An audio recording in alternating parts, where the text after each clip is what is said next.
Hi, and welcome. This is Braino, the explainer. Do you have a lot of questions you'd like to ask?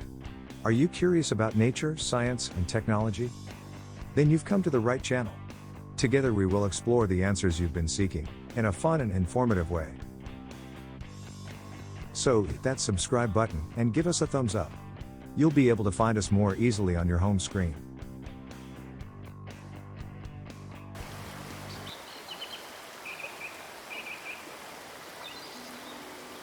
This is the world today, the wild part of the world. This too is the world today. And so is this. The world's 7.6 billion people represent just 0.01% of all living things.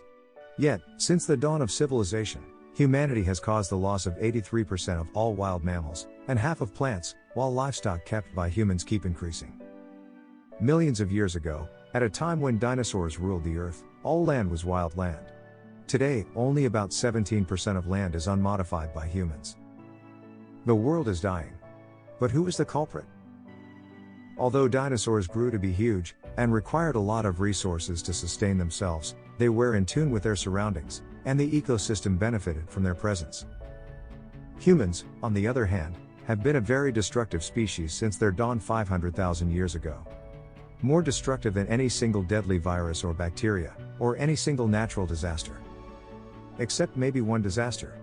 The large asteroid that hit the Earth, and wiped out the dinosaurs. But what if the dinosaurs and humans had lived at the same time? What if we wake up one day to find that dinosaurs are now roaming the Earth? Yes, just like when the electric fence stopped working in Jurassic Park. Let's imagine this impossible scenario. One fine spring morning, the human population wakes up to find that dinosaurs are now roaming the streets, the parks, forests and riverbanks. Even the seas and lakes are filled with dinos. Suddenly, life has become a game of hide and seek. Who would be able to survive an onslaught of velociraptors? Within the first few days, there would be a large unfortunate wave of death, as people will start getting killed, and eaten by predators like the Tyrannosaurus rex, the Gigantosaurus, and Spinosaurus, emerging from behind every corner. There just aren't enough wild animals to feed these monster reptiles. People will begin to panic at the utter absurdity of dinosaurs just randomly appearing. After a few months though, militaries will have stringently hunted any dinosaurs that infringe on the major cities and large populated areas. Sorry townsfolk, you'll have the hardest time adjusting. Let's forget for a moment that many dinosaurs would die naturally, from the drastically colder temperatures of the modern Cenozoic period. Also, both the dinosaurs, modern ecosystems, and people are at serious risk of disease. Who knows what effect the exchange of millions of years old bacteria would have on us, or on them? Within the first year, if the human race has come to terms with this unexplainable event, then they will have almost returned to their normal lives. Well, almost normal, and only for those in the secured cities.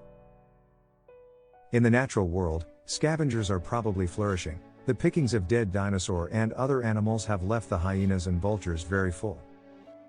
Another problem that may become noticeable by now arises.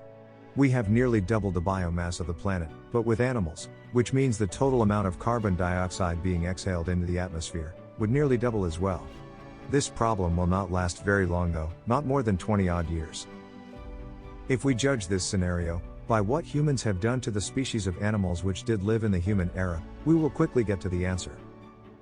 Just like the Ice Age cavemen hunted down the woolly mammoths, 19th century adventurers hunted down the dodo, poachers have killed off the northern white rhino, and many other species have been reduced to the brink of extinction. The dinosaurs too will become the target of poachers and hunters. Medicinal fairy tales. The disastrous meat industry. Roadkill. And global warming. The melting of the ice is caused by the greenhouse effect of the extra millions of tons of CO2 now being put into the atmosphere.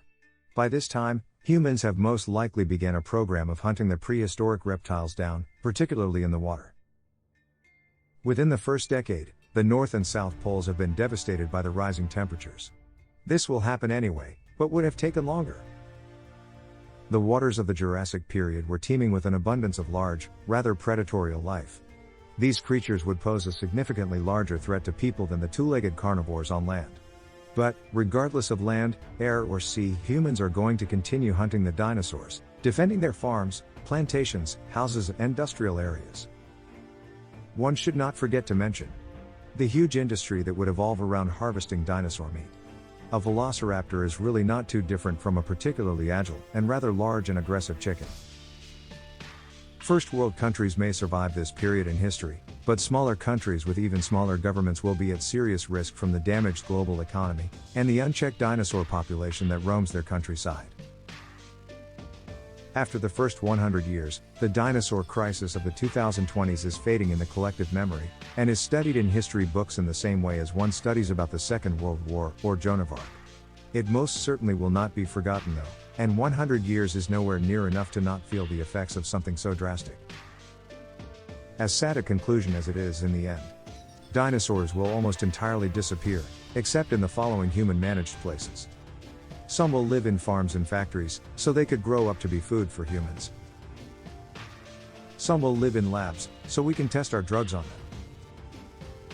Some will live in game ranches, so they could be prize for big game hunters. Some, the lucky ones, will live in zoos, so kids can visit and see them. Well, thinking about it, this is exactly what happened to the animals that live in the world today. We have truly been a destructive species.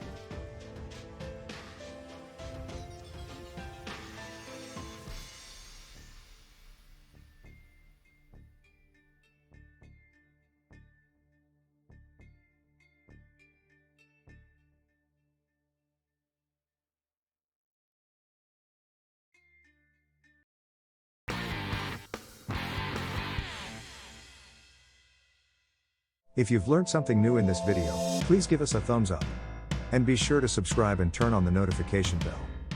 Thanks for watching until next time.